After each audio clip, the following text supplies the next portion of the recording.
Ok.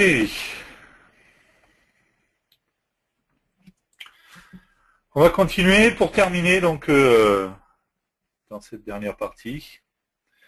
On va parler bien entendu de HTML5 Builder avec DataSnap. Une des fonctionnalités qui est intéressante dans HTML5 Builder, c'est la possibilité de se connecter à un serveur DataSnap.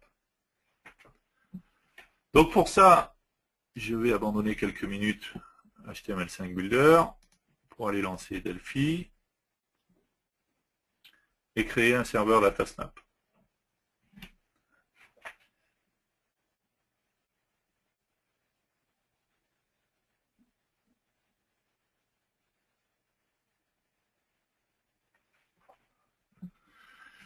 Ok, quand je suis...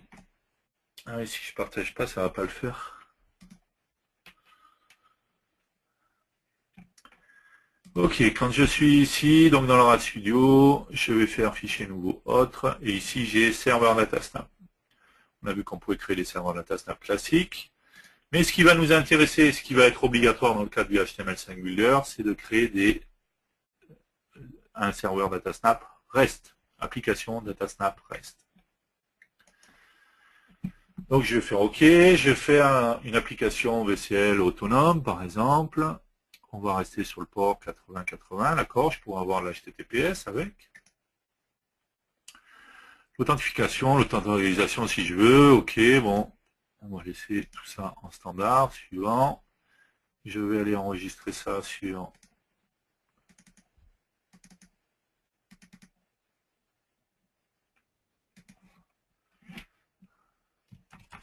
Demo 9.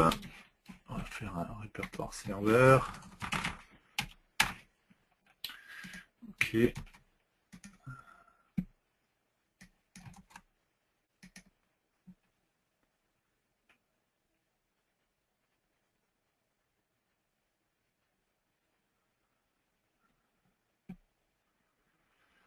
Ok, j'ai donc mon serveur web unit dans lequel j'ai mes différents composants de mon serveur DataSnap.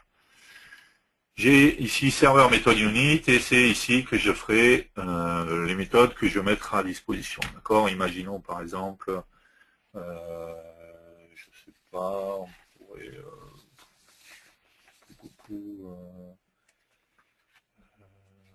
qu'est-ce qu'on pourrait faire? On pourrait faire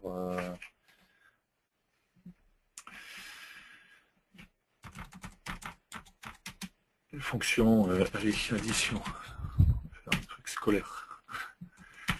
Val 1, valeur 1, valeur 2, les points d'integer. Et on va envoyer un integer.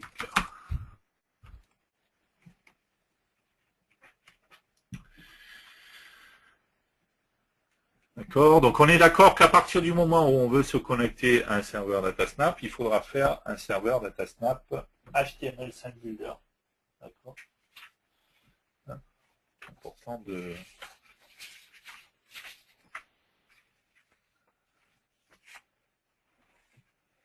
Donc ma fonction, ok, CTRL-SHIFT-C, ça vous connaissez, d'accord. Et résulte tout simplement est égal à valeur 1 plus valeur 2, ok, il n'y a rien de bien extraordinaire là-dessus. C'est compliqué là. Serveur, ok, ok. Je compile donc mon serveur, ok, et je l'exécute et je vais faire, on est bien sur le port 8080, je vais faire démarrer, d'accord, voilà. Mon serveur est en train de tourner, ok. Maintenant, je vais retourner.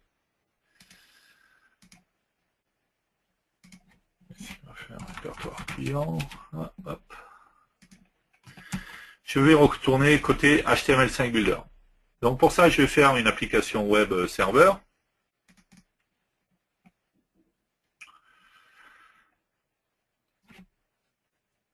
On va faire deux champs de saisie, d'accord. Qu'est-ce que je fais? C'était pas là. C'était là. Au passage, la recherche qui est là, hein, en fait, c'est ce qui reprend IDE Insight. Vous avez peut-être été habitué à utiliser IDE Insight avec le F6 hein, dans le RAD Studio. Donc c'est la même zone de recherche qui est là, ça correspond à ça. Qu'est-ce que j'ai fait là? Hop. Kit. OK, et un bouton. OK. Un éditeur, un bouton, et on va mettre un autre edit dans lequel on va bien entendu afficher le résultat.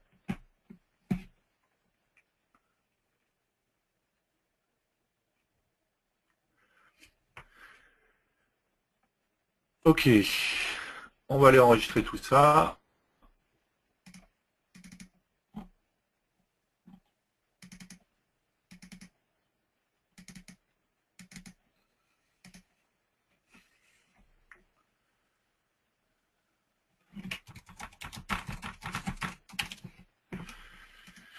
OK, donc là j'ai mon application pour le moment. Ce qui m'intéresse, c'est maintenant de faire appel à mon serveur DataSnap. Pour ça, lorsque je vais sur accueil ou que je fais fichier nouveau, de toute manière, fichier nouveau, qu'on va dans autre fichier, pardon. Non, pas autre fichier. Où c'est que c'était déjà? Non, oui, dans autre fichier, pardon. Je vais y arriver. Ici, j'ai module client DataSnap REST. Donc, c'est bien précisé que c'est un client DataSnap REST. D'accord? Donc, il va se connecter à un serveur DataSnap REST.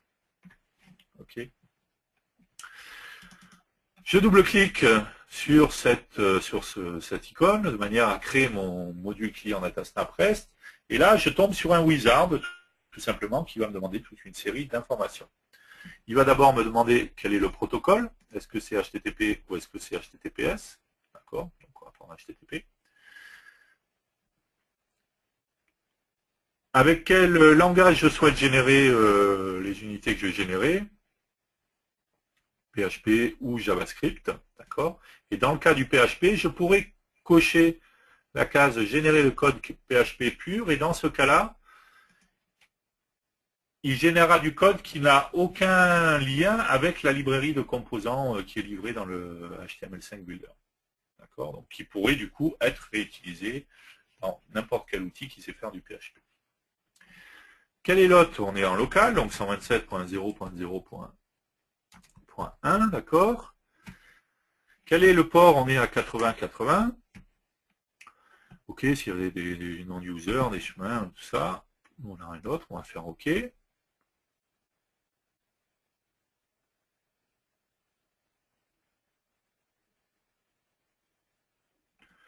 Automatiquement, il m'a créé une unité qui s'appelle client module unit 1. D'accord?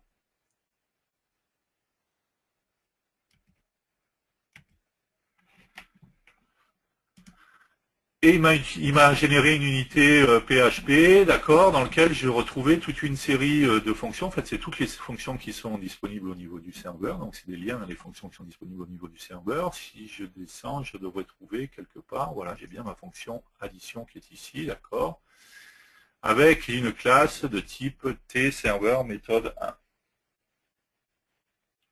D'accord? OK. Donc ça, il m'a généré cette unité et il m'a généré un client module unit 1 dans lequel il y a un DREST connexion, d'accord, qui est le composant qui va se connecter au serveur DataSnap. On voit bien qu'il a une propriété host avec le 127, le port à 80-80, d'accord. Le protocole, c'est celui par défaut, donc il n'est pas précisé, sinon ça pourrait être HTTPS.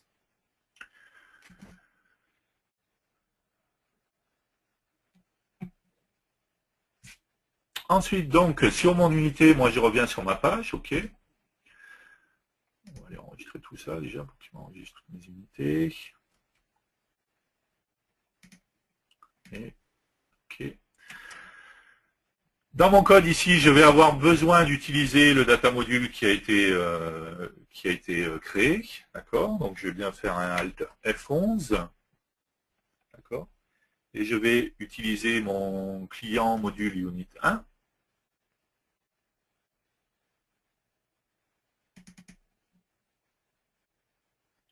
Ok, donc il m'a bien rajouté ici mon requirements avec mon data module.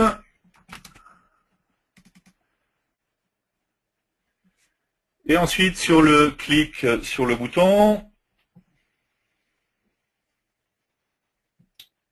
je vais récupérer.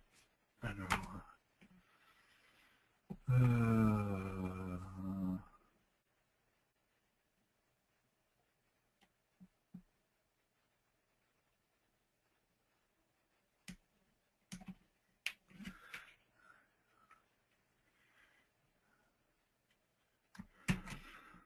ok, ça, je vais me mettre ici donc ma variable globale client module unit 1. Je vais me faire une variable résultat par exemple, qui est égal donc à client module. Et ici je vais avoir serveur méthode 1 client, pardon, allez, enlève-moi ça.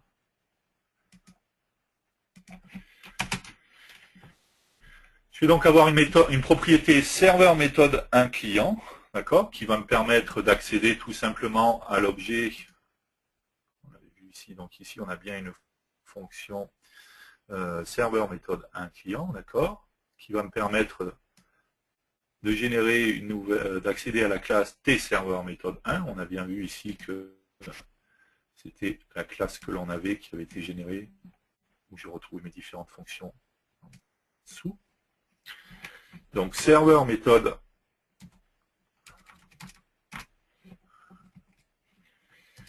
serveur méthode 1 client, d'accord, et tout simplement ensuite je vais faire appel à ma fonction qui est ma fonction qui s'appelle addition, je crois. Et on va passer en premier paramètre okay, edit 1 texte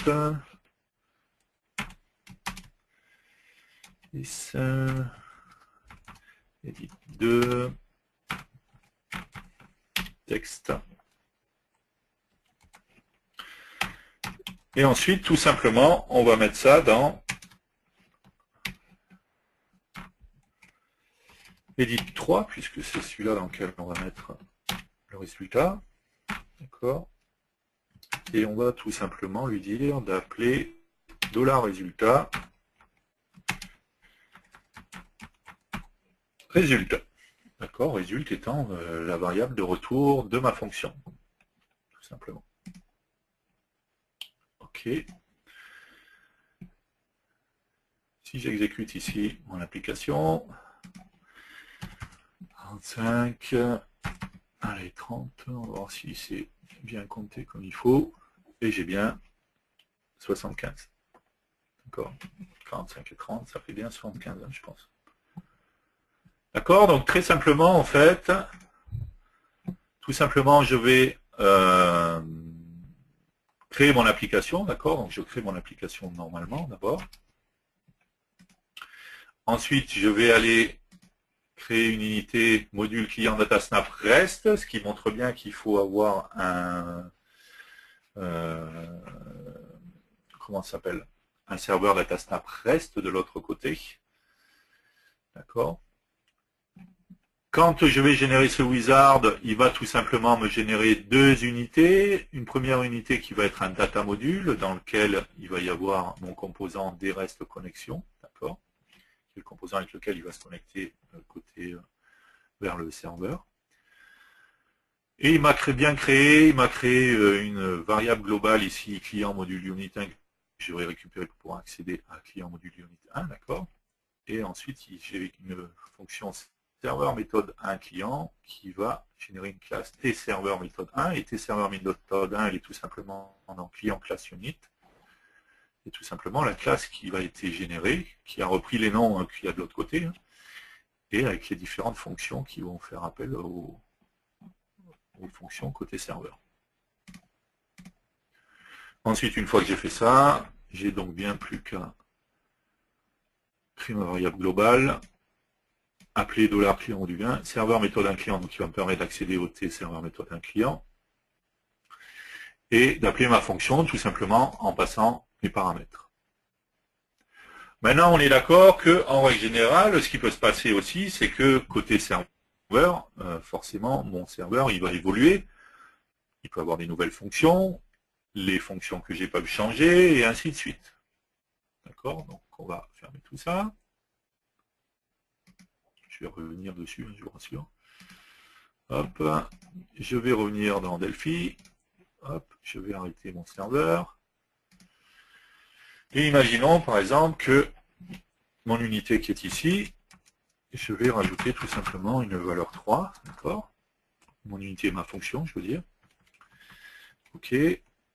Du coup, ici, je vais rajouter une valeur 3. Et je vais donc faire que c'est plus valeur 3. Ok, donc j'ai bien rajouté un paramètre à ma fonction addition. D'accord, je pourrais bien entendu rajouter d'autres fonctions ou autres. Je vais reconstruire mon serveur. Je vais le réexécuter. D'accord, et on va le démarrer. Ok, mon serveur datasnap est bien lancé. Pardon, hop. Dans HTML5 Builder, si je revais sur retourne, c'est mieux retourner que revais, hein. Dans démo 9,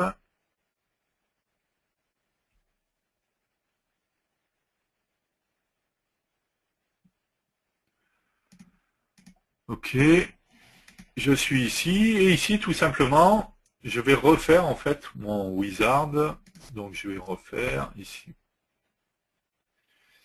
nouveau module client datasnap REST, c'est toujours HTTP, PHP, 127.0. Super. Forcément, il n'a pas trouvé grand chose. 127.0. C'est pas vrai ça. Je suis handicapé ce soir. Je vais y arriver. 127.0.0.1. Ok. Et le port c'est 80. Ok. On refait. Ok.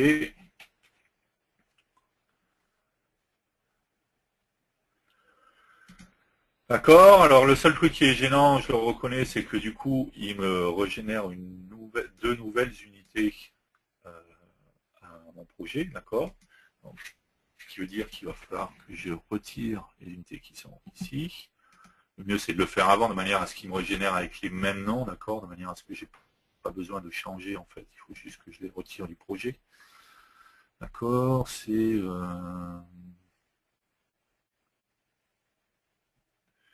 ce bouton, si je ne me trompe pas. Retirer du projet, donc client module client classe, ok.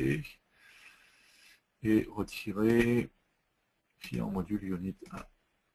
Ok, d'accord, donc il aurait mieux valu le faire avant de refaire le wizard, de manière à, parce que là du coup je vais être obligé de changer ma variable globale, voilà. Donc si je l'avais fait avant, forcément, j'aurais pas besoin ici de changer ma variable globale.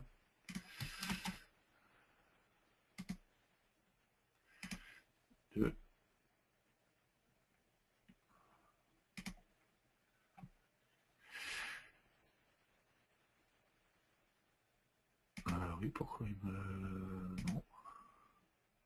Allez.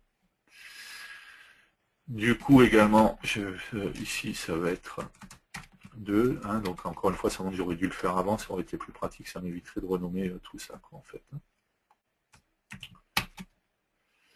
Et ici, c'est bien serveur méthode d'un client. Ça n'a pas changé, si ce n'est que il va falloir que je rajoute un edit ici.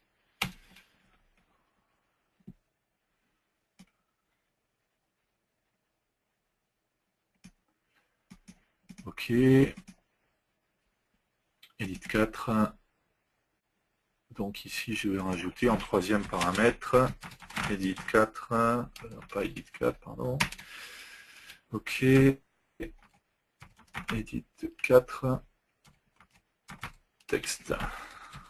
Ok. J'ai plus qu'à enregistrer tout ça. J'ai pas retiré là, le client module unit 1. Si, pourtant, ok, je vois qu'il est là. On va le fermer.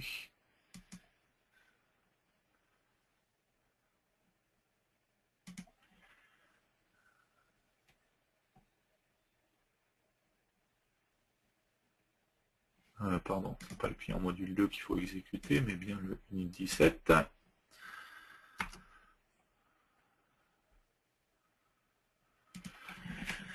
Ok, 20, 30 par exemple, là, hop. J'ai bien, du coup, l'appel à ma nouvelle fonction. D'accord? Donc, par contre, la bêtise que j'ai faite, hein, c'est d'avoir gardé les unités. Il aurait fallu que je les supprime d'abord, de manière à ce qu'ils me les renomment avec le même nom. Comme ça, j'ai juste à refaire le wizard et c'est tout. J'ai rien du tout à renommer derrière. D'accord. Ok, donc on le voit assez facilement. On peut faire appel à un client DataSnap, un serveur DataSnap, pardon, à partir de HTML5 Builder. Dans le côté DataSnap, on a possibilité, on a déjà vu quand on le fait entre Delphi par exemple, de sérialiser un objet.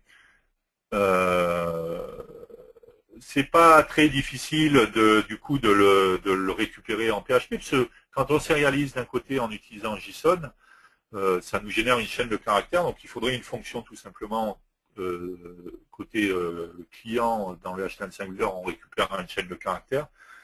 Et après, il existe des tas de fonctions hein, en PHP qui permettraient de parser du JSON et de récupérer les informations sans problème. Là, on n'est plus dans du spécifique Delphi ou HTML5 Builder, c'est tout simplement du PHP et du JavaScript. D'accord. Par contre, ce qui peut se passer, c'est que, on l'a vu, on va fermer, on va créer un nouveau projet.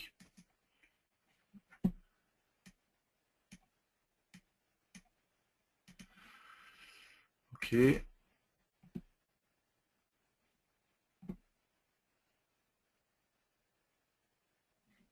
Donc on va juste faire le wizard en fait. On va faire la même chose. Vite. Ok. Ok. Ok. Hop.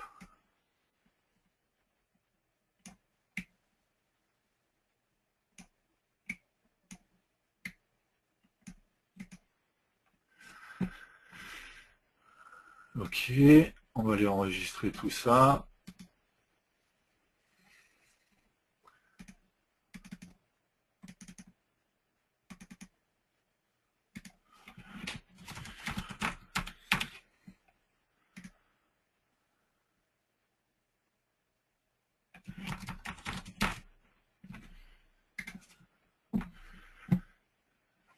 Ok. On a dit donc après quand on veut se connecter à notre serveur DataSnap, on va ici dans notre fichier et on fait un module client DataSnap REST. Ici on va se connecter en HTTP. Et par contre on a la possibilité ici de choisir du JavaScript. D'accord? Et pas du PHP.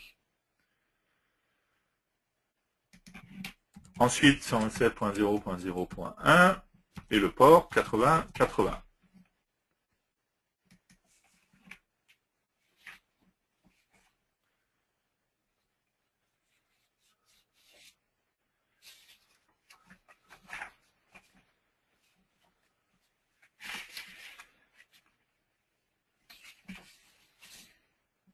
Donc là, cette fois, il nous génère une fonction JavaScript, d'accord, enfin une unité, pardon, JavaScript, d'accord, dans lequel on va retrouver encore une fois toutes les fonctions qui sont les fonctions d'administration de mon serveur DataSnap, d'accord, qui me permettent de récupérer la liste des fonctions disponibles, ainsi de suite.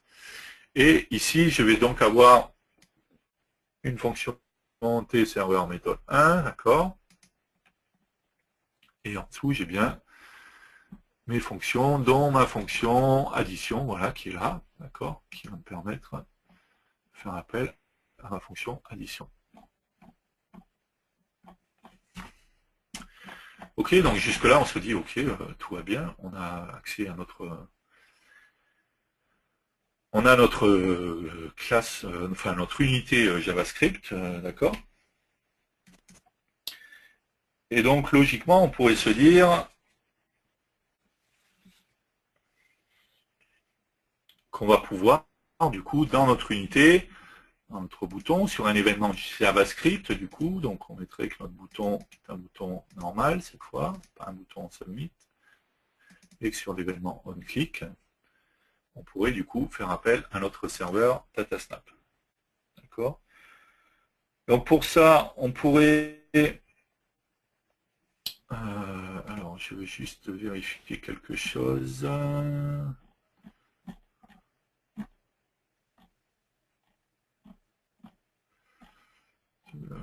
C'est que c'était...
Ah oui, c'est ça, il fallait rajouter après du coup...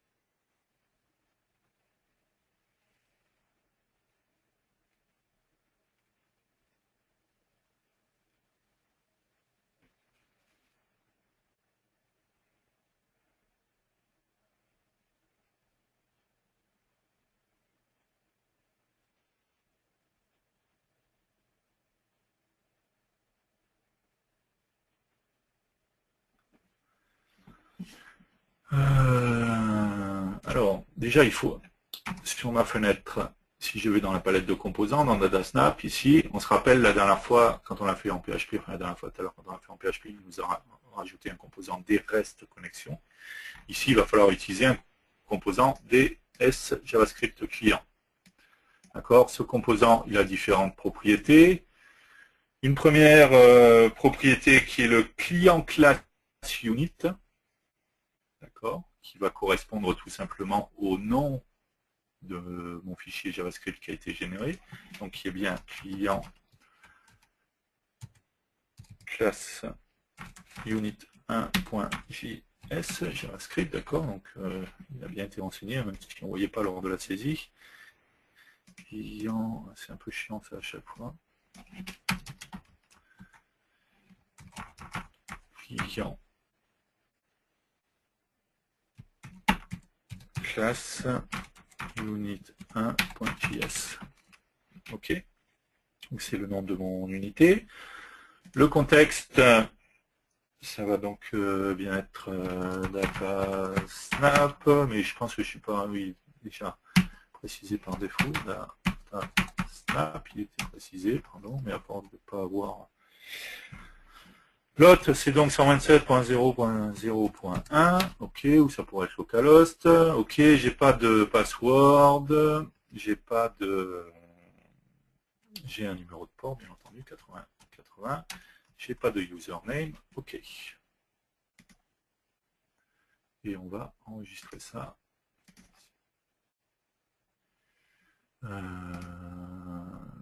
80, 80, ok, c'est bon. Ok.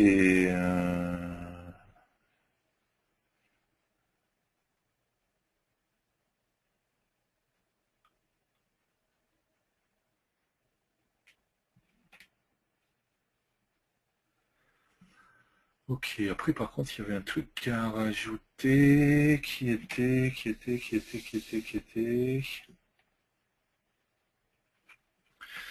Alors, on va se mettre là, JavaScript, on clique.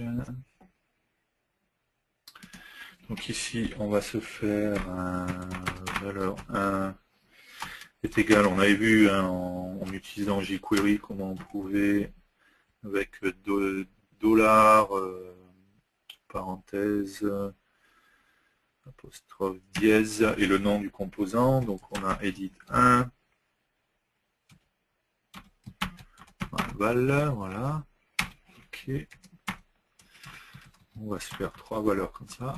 3, valeur 2, valeur 3, edit 2, edit 3. Ok. Et donc on va se faire un résultat qui est égal à. Donc c'est là où tserver methods 1 underscore instance.add valeur 1, valeur 1, valeur 2, valeur 3, point résulte.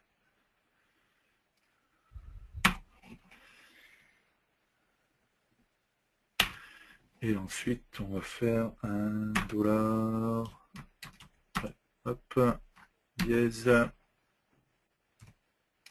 edit, c'est bien edit 4, 4,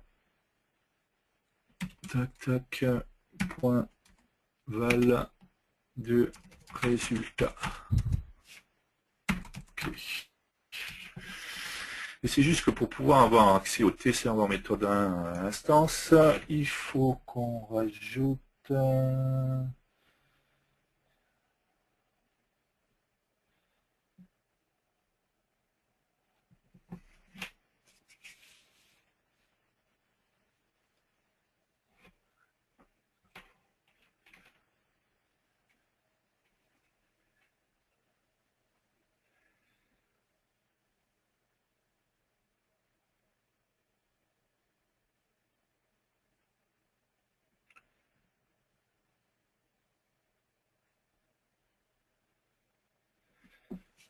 par contre, oui, c'est ça. Je pense que je...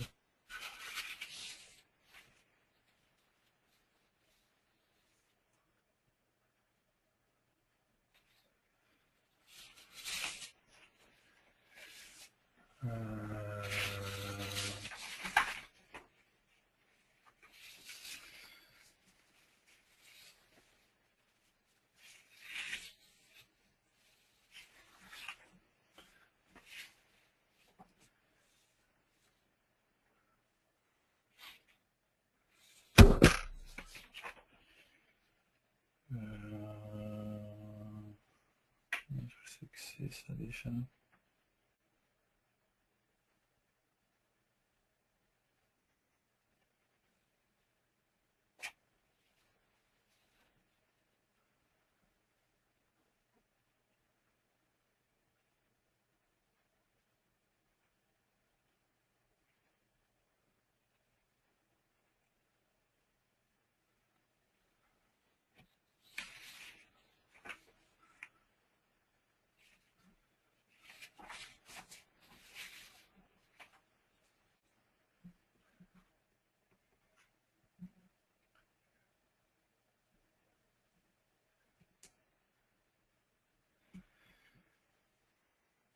Oui, c'est pour ça, pardon. C'est que déjà, je fais une grosse bêtise. Donc, on va recommencer. Puisque je me demande à me connecter en JavaScript, et par contre, je crée une application serveur. Alors, sinon, il faudrait que j'inclue une autre unité JavaScript. Je vais le faire plus simple en Hop. Hop. On crée une application web client. Voilà, que je vais aller enregistrer. Hop.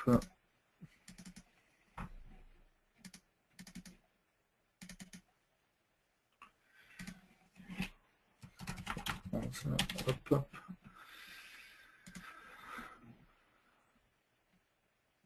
Ok.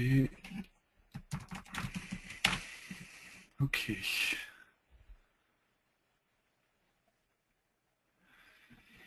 Donc on recommence. Edit.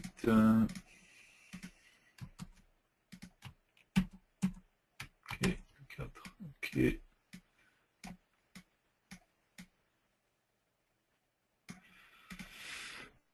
Un bouton. Ok. Le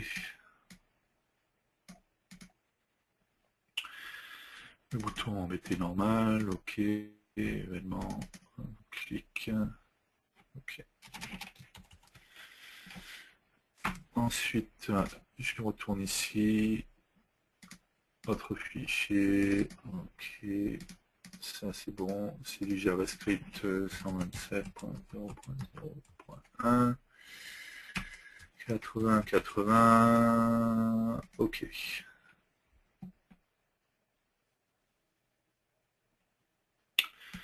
On est d'accord. On va aller enregistrer tout ça.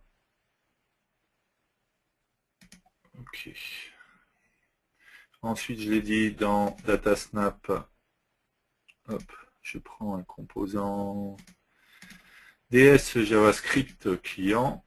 D'accord. Dans client class unit, je pense bien mettre client class unit 1.js.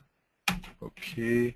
Ça c'est DataSnap, le host 127.0.0.1, on est d'accord. Et le port 80-80. Ok. Et ensuite, on va récupérer, ce qu'on va faire, c'est que, hop, je vais aller là.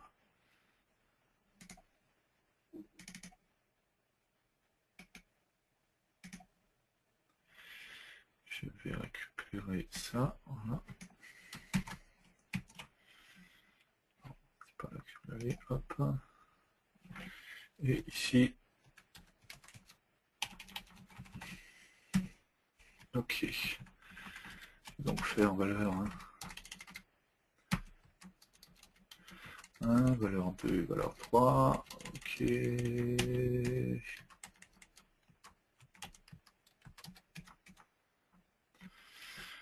Ok, edit 4, d'accord.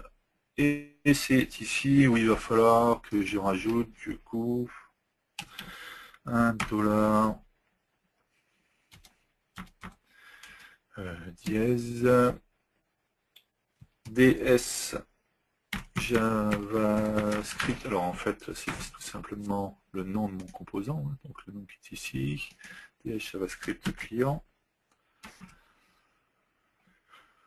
Hop, JavaScript client.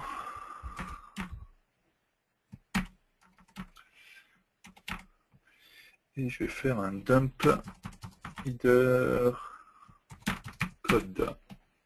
Alors, qu'est-ce qu'il m'a fait? Dump header code. Ok, ce qui me permettra en fait qu'il me génère dans le header le code qui correspond justement au tserver méthode 1 instance pour pouvoir y accéder. Ok.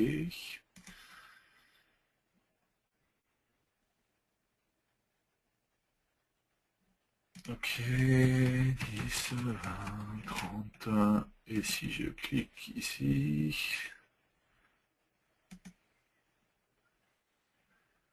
ne se passe pas grand chose.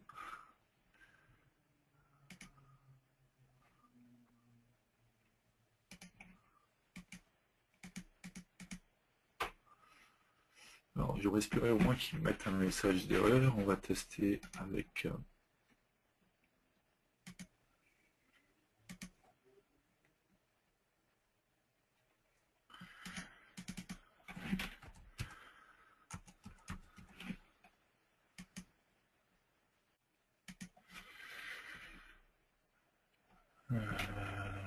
ok.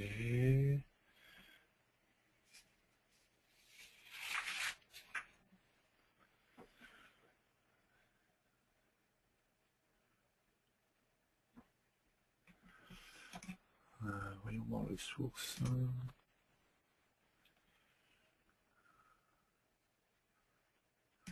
Donc il m'a bien du coup généré le dump header, il m'a bien généré du coup la référence vers le client class unit 1.javascript et en même temps le serveur fonction executor qui est une autre fonction JavaScript qui est nécessaire pour pouvoir y accéder. Mais par contre,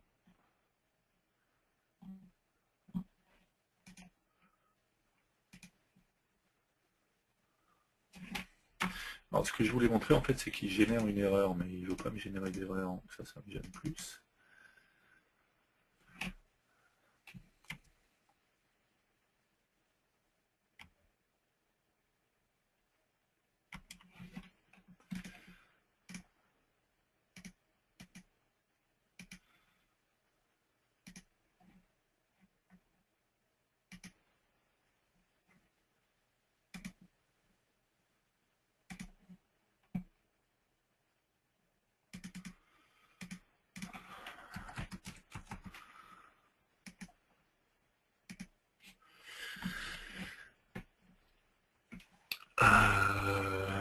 Bon, je sais pas pourquoi il veut pas me générer d'erreur.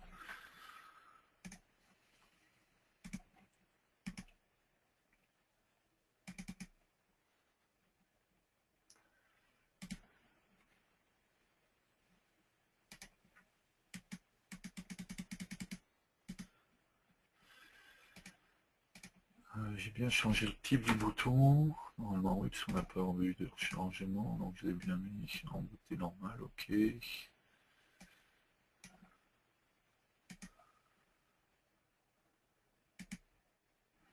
bien client class unit 1.javascript, client class unit 1.javascript, ok.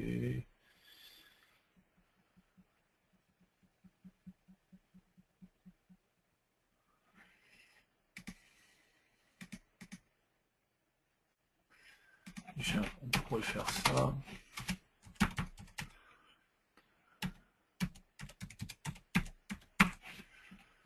Voilà, déjà.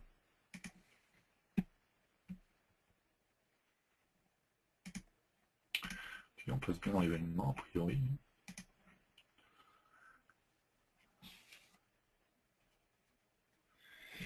On passe bien dans l'événement.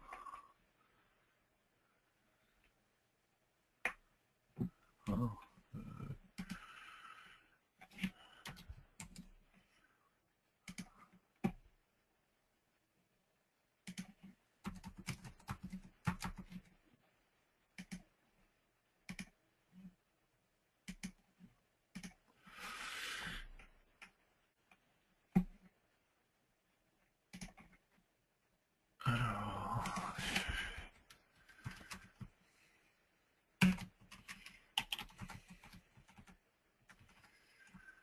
alors, hop, pas la peine. Voilà. Ah oui, c'était pas add, pardon, ma fonction. Comment elle s'appelle ma fonction déjà? Addition, c'est ça?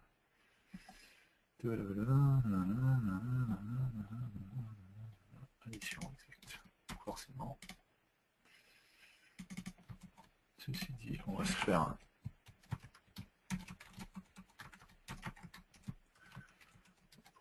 et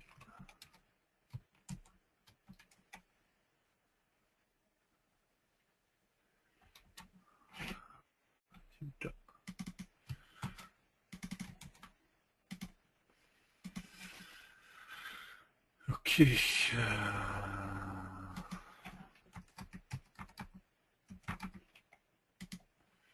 10, 10, 20.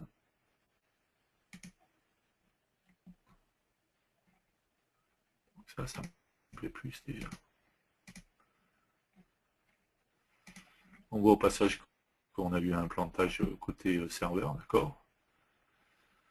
Alors, pourquoi? En fait, la problématique de quand je vais, pardon, appeler du JavaScript, appeler en JavaScript un serveur DataSnap, ça va être la problématique de sécurité en fait. Tout simplement, on demande côté client à accéder au serveur via JavaScript. Donc il faut savoir que dans ce cas-là, en fait, il y a des tas et des tas de navigateurs qui gèrent ça au niveau sécurité complètement différemment. D'accord. On va faire un test avec ça.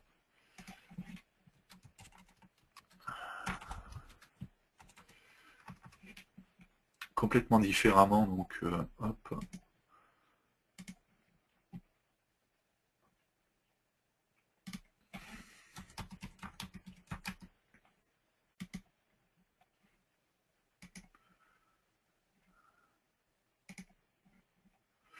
Alors, ce qu'on va faire, c'est qu'on va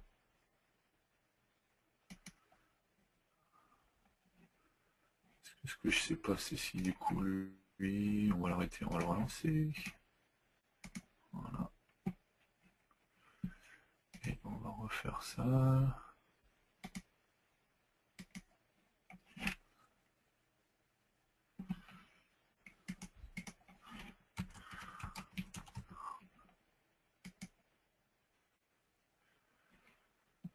Donc on voit qu'avec IE, il se passe pas grand chose, d'accord. J'ai pas d'erreur qui est générée, ce qui me gêne un petit peu, d'accord. J'aurais bien aimé au moins qu'il me génère une erreur. Alors que quand on l'a fait avec Chrome,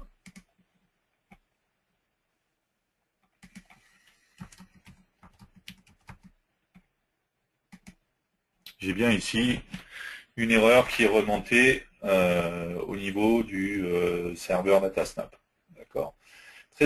Tout simplement parce que les navigateurs, ça leur pose des problèmes en fait que des scripts JavaScript essayent d'accéder au serveur. C'est une question de sécurité en fait, hein, tout simplement. La partie JavaScript, elle va vouloir être côté client et être indépendante et ne dialogue pas forcément avec le serveur qui, lui, est de l'autre côté. Parce que ça devient pas terrible en termes de sécurité. Alors quand on fait ça avec des navigateurs desktop, en fait, ça peut poser des problèmes. C'est différent en fait quand on utilise des outils mobiles en fait et qu'on utilise des navigateurs qui sont des navigateurs web de téléphone en fait, pour lequel on arrive plus facilement à accéder à un serveur DataSnap distant, même en JavaScript en fait. Voilà, par contre, je pensais qu'on aurait plus d'informations quant aux erreurs qui sont générées, mais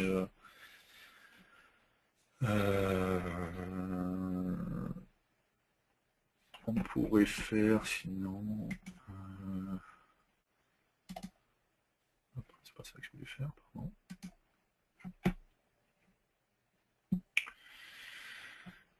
Hop.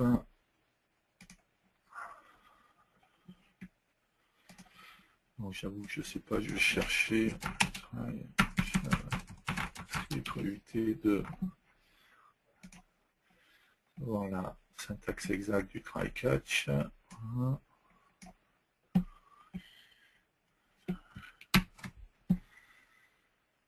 Ok.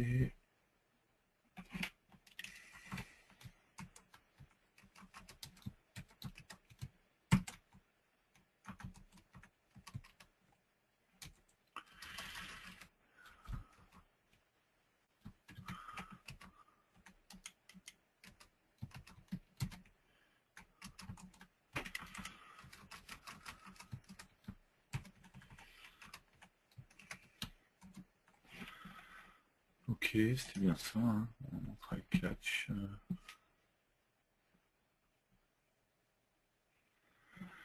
Ok, et c'est erreur.message qu'on va récupérer.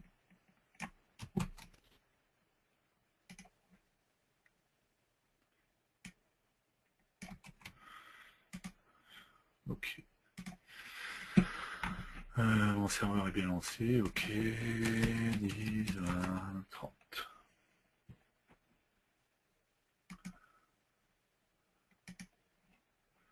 Ok, voilà. On voit bien que j'ai une erreur dans l'appel à XML HTTP request. Voilà, j'ai une erreur de réseau, d'accord. Donc clairement, on voit que appeler dans un navigateur desktop, encore une fois, ça peut poser des problèmes en termes de sécurité, ce qui quelque part peut se comprendre. Et on remarque également que si je refais ça avec l'Internet Explorer,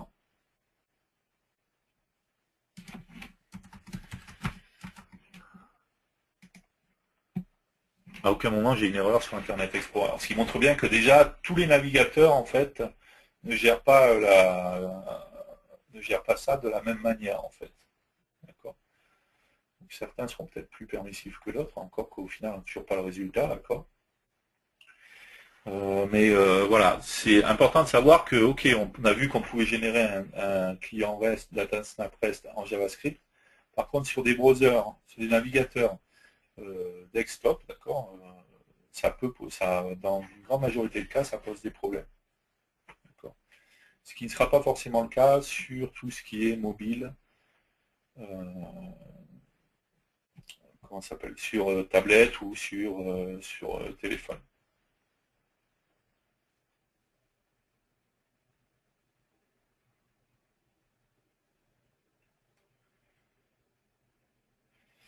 Alors,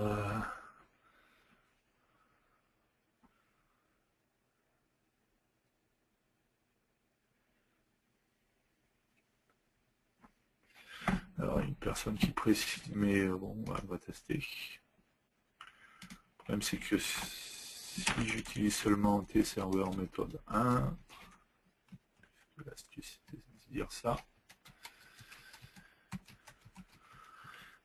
Ok.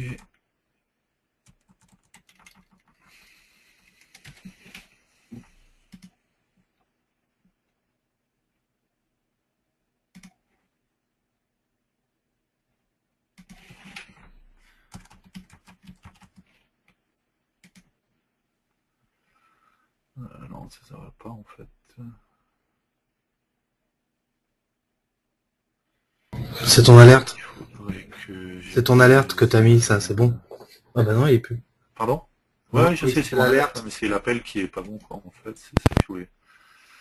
Le T-server méthode 1, il est là.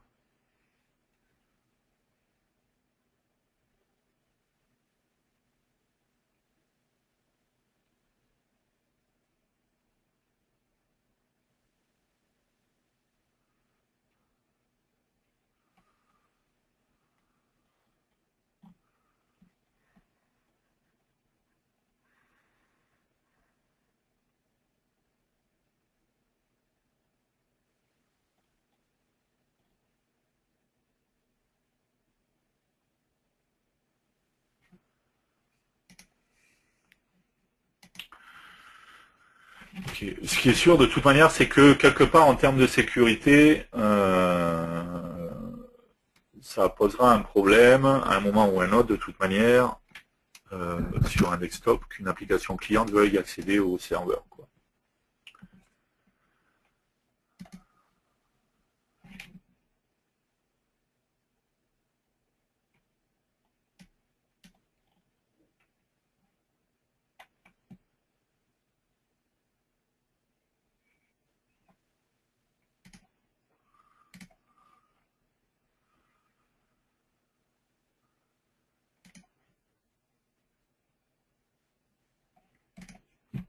Ok, on refera un test justement sur la partie mobile avec ça, et logiquement on n'a pas les mêmes résultats justement. Donc, très souvent de toute manière, si c'est une application web classique et traditionnelle, nos appels ils se feront PHP comme on l'a vu tout à l'heure en fait. Ok, on va arrêter là pour aujourd'hui. On a essayé de faire le tour un petit peu de HTML5 Builder, encore une fois, pas sur la partie mobile. Hein. On verra ça la prochaine fois, dans le prochain épisode. On s'est concentré sur la partie serveur. Alors, je remonte où je trouve la première question.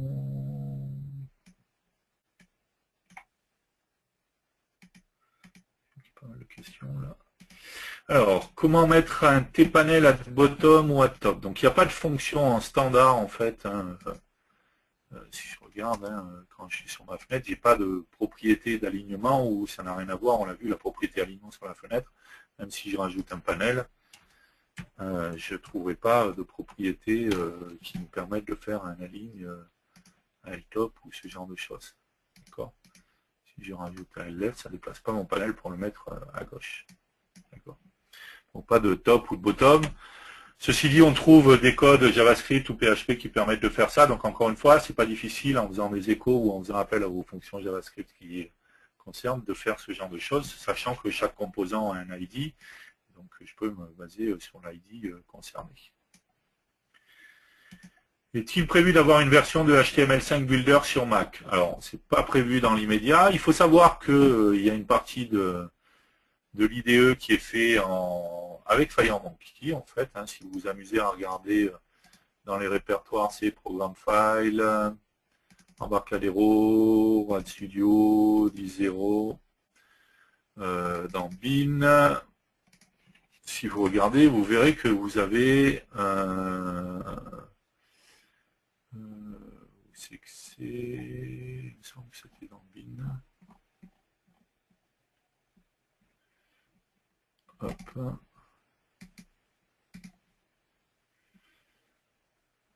Que j'ai fait, je suis allé dans Rad Studio, pardon.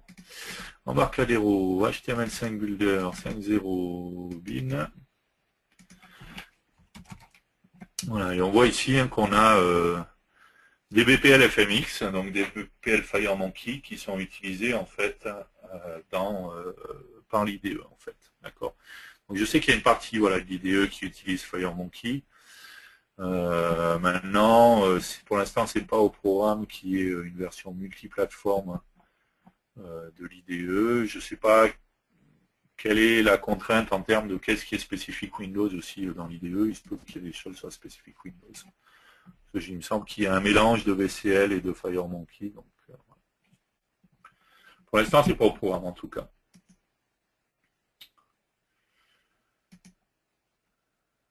J'ai un serveur DataSnap déployé sur 2IS, HTML5 Builder refuse de se connecter à ce serveur, méthode not allowed, alors que j'arrive à me connecter via un client Delphi.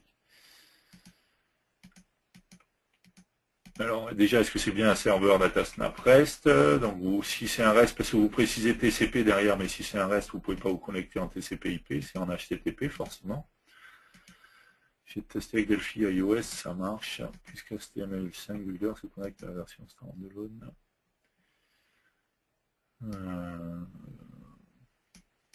Bon, c'est peut-être un des droits côté serveur, quoi. Encore une fois, c'est difficile sans être devant la machine, quoi. J'ai aussi un problème de passe, concrètement, enfin, parce que je pense qu'il y a aussi plusieurs trucs sur le serveur de ZS, donc je me demande, on va pas mal échanger par le chat, et je sais pas, j'aurais bien un problème de passe, parce que c'est pas slash datasnap slash rest qui chercherait, parce que 2IS l'a mis dans un slash, je sais pas, Delphi slash datasnap slash rest, et que du coup, il trouve pas le bon chemin, enfin, je sais pas. Enfin, il y a plein de pistes, effectivement, et sans voir, ça peut gagner.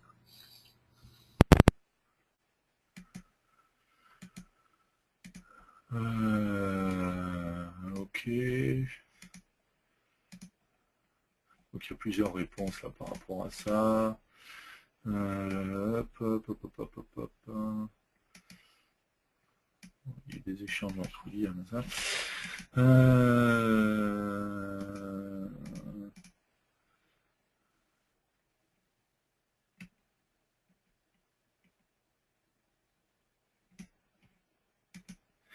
Existe-t-il par exemple une faction de récupérer un type T-string sérialisé par un JSON Marshall côté Delphi, de le charger directement dans un listbox? Ou doit-on obligatoirement coder un parseur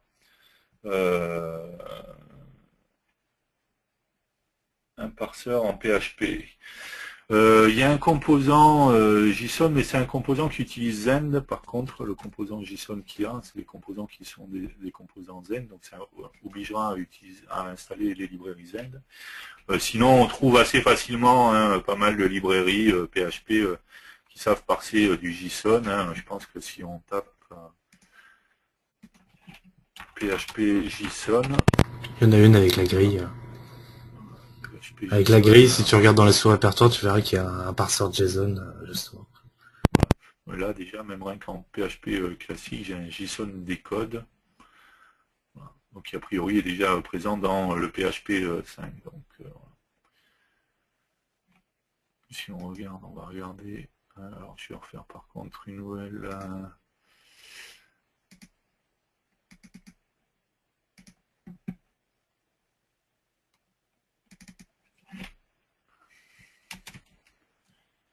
Ah, bah, il y a directement, hein. On n'a pas besoin de se creuser la tête, il y a bien une fonction JSON décode et JSON encode. Voilà. Donc, pas très compliqué du coup. Après, il suffit d'utiliser ces fonctions-là directement, quoi.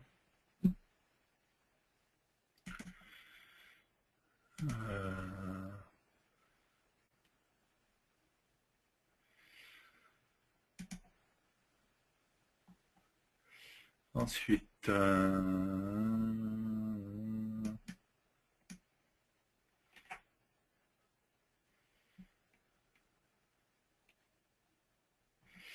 il est bien fait cet inspecteur d'objets, donc ça c'est par rapport à... Ça, ceci dit, ça le fait pas tout le temps, ça le fait pas sur toutes les machines, donc j'avoue que je sais pas à quoi je pense que tu as un problème de police de caractères qui sont trop grosses, et au niveau de l'OS, et un truc style ClearType et compagnie, enfin un paramétrage dans ta carte graphique qui fait que... Parce qu'effectivement, si tu affiches le panneau de gauche avec l'inspecteur propriété, enfin X12, déjà, ouais, on est sur un vrai projet. Ouais. Si tu fais F12 et qu'on voit l'inspecteur, voilà, là, effectivement, quand il y a un J, on peut croire que c'est un I. Ouais, on voit que c'est... Voilà, alignment, c'est AO ou AG ou AA, enfin, ou ANO, voilà. C'était ça les problèmes.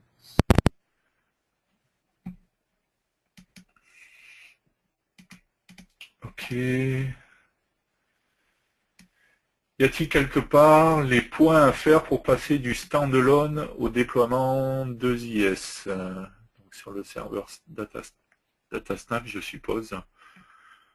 Je ne sais pas s'il y a un document là-dessus. Je ne suis pas sûr qu'il y ait un document là-dessus. Il faudrait regarder dans le doc wiki. Et je ne suis pas sûr qu'il y ait un document là-dessus par rapport au déploiement en standalone ou en déploiement 2IS. Ben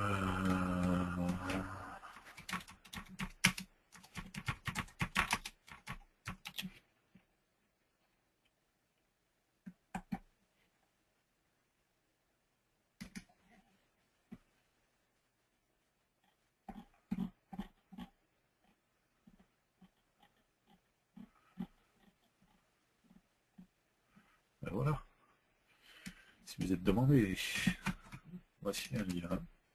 Google est notre ami, il paraît à chaque fois. Donc, hop.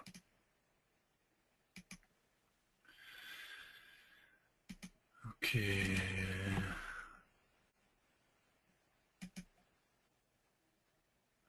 Une application HTML5 Builder peut fonctionner avec un serveur Linux? Oui, bien sûr, hein, pas de problème. Une application HTML5 Builder, ça n'est que du PHP et du JavaScript. On l'a vu, ça, sur Windows, ça utilise un serveur Apache. Donc, vous prenez un serveur Linux, vous mettez Apache, PHP, et puis c'est parti, vous déployez dessus sans aucun problème. Il n'y a rien de spécifique Windows, ça n'est que du PHP et du JavaScript. Donc, n'importe quel serveur web qui sait gérer du PHP et du JavaScript pourra exécuter une application HTML5 Builder sans problème. Et pour la connectivité aux bases de données, on fait comment? Ça se base sur les drivers PHP. Encore une fois, j'ai dit la version DB Express qui est utilisée, elle est spécifique pour l'explorateur de données.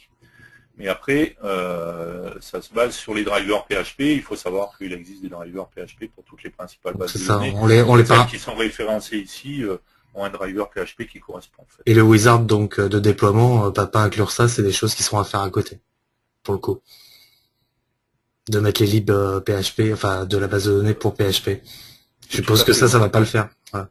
Ouais, ça va pas le faire. Sachant quand même que dans les versions de PHP, quand on déploie du PHP standard, dans les dernières versions, il y a pas mal de clients de base de données. Je pense que si on prend Oracle, SQL Server, même Firebird et Interbase, à mon avis, ils sont inclus sans problème dedans, quoi, en fait, quoi. Après, oui, il faut vérifier que c'est les bonnes versions, peut-être, et peut-être qu'il y a des choses à faire manuellement. Ouais, tout à fait. Est-ce qu'il y a des évolutions prévues pour HTML5 Builder, pour plus de ressemblance avec Delphi, une meilleure intégration du DataSnap? Qu'est-ce qui est prévu en fait? J'ai malheureusement pas de... Comment ça s'appelle? Il n'y a pas de roadmap pour l'instant sur le HTML5 Builder, donc j'ai malheureusement pas d'infos à vous donner là-dessus sur ce qui est prévu et ce qui devrait arriver dans les prochaines versions de HTML5 Builder. Donc je ne sais pas malheureusement. C'est vraiment que, même pas que je ne veux pas vous répondre, mais c'est vraiment que je ne sais pas en fait. J'ai pas d'infos là-dessus. D'autres questions?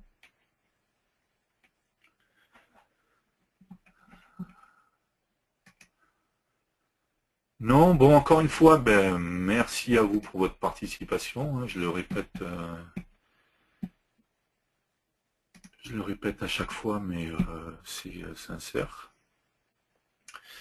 Merci d'avoir participé. Je vais vous donner rendez-vous cette fois, pas la semaine prochaine, tout simplement parce que la semaine prochaine, c'est le jeudi de l'Ascension. Mais je vais vous donner rendez-vous dans 15 jours. On reparlera d'HTML5 Builder, mais cette fois que sur la partie mobile. Il y a pas mal de choses sur la partie mobile. On verra qu'on peut créer des applications sur différentes plateformes. En fait, on verra toute la partie génération, justement. Voilà, que ce soit Android, iOS,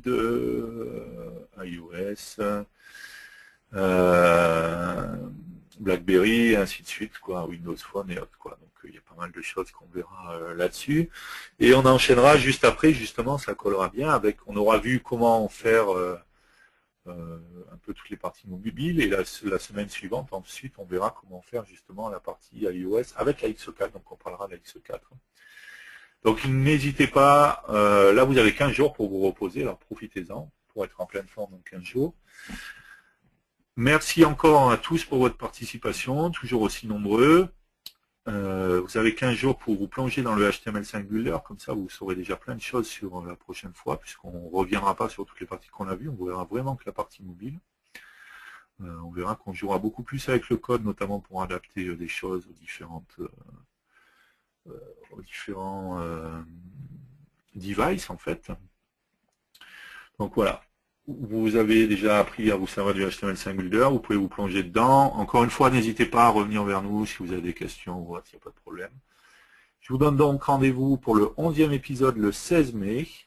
Je vais vous souhaiter de passer 15 jours, profitez-en bien. Peut-être que certains sont en vacances là aussi, ou vont y être, je ne sais pas. Reposez-vous bien, soyez en pleine forme, merci de votre présence et on vous attend aussi nombreux le 16 mai pour la partie mobile, mais dans HTML5 Builder, et j'espère encore plus nombreux la semaine d'après, le 23, puisque là on vous parlera de XE4 et des nouveautés iOS avec XE4, donc là j'espère vraiment que vous serez très très nombreux à vous connecter. Voilà, merci à tous, je vous souhaite une bonne soirée, merci pour votre présence, merci pour votre participation. Et puis, rendez-vous dans 15 jours. Bye bye.